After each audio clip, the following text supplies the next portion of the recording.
தற்போது கிடைத்திருக்கக்கூடிய அண்மை செய்தி, நேபாளம் காத்மண்டு திரிபுவன் விமான நிலையத்தில் ஏற்பட்டிருக்கக்கூடிய விமான விபத்தின் காட்சிகள் நமக்கு கிடைத்திருக்கிறதை நேரலையில் பார்க்கின்றோம். குறிப்பாக அதில் பயணித்த 19 பேரில் 18 பேர் உயிரிழந்திருப்பதாகவும் தகவல் கிடைத்திருக்கிறது. இதுகுறித்த அண்மை தகவலை தருவதற்காக செய்தியாளர் காவியா இணைப்பில் இருக்கிறார். காவியா, தற்போதைய தகவல்கள் என்ன?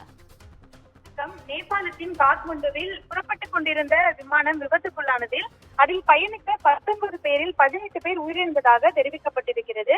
நேபாளத்தின் காத்மண்டுவில் திரிபுவன் சர்வதேச விமான நிலையத்தில் இருந்து சௌரியா நிறுவனத்துக்கு சொந்தமான ஒரு விமானம் புறப்பட்டது. தொடர்ந்து அந்த விமானம் ஓடு பாதையிலேயே தடுமாறியதில் ஓடுபாதையிலிருந்து இடமாறி விழுந்து அந்த பகுதியிலேயே விபத்துக்குள்ளானது.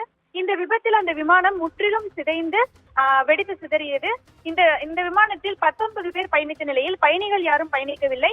தொழில்நுட்ப பணியாளர்கள் மற்றும் விமானிகள் மட்டும் பயணித்ததாக தெரிவிக்கப்பட்டிருக்கிறது. தொடர்ந்து அந்த 19 பேரில் ஒரு விமானி மட்டும் உயிருடன் படுகாயங்களுடன் மீட்கப்பட்டு மருத்துவமனையில் அனுமதிக்கப்பட்டிருக்கிறார்.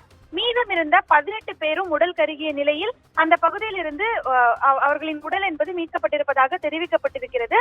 தொடர்ந்து அந்த பகுதியில் தீயணைப்பு வீரர்கள் தங்களது பணியில் சீரமைத்து வருகின்றனர். இதனால் அந்த பகுதியில் தொடர்ந்து பல்வேறு பரபரப்பு நீடித்து வருவது குறிப்பிடத்தக்கது.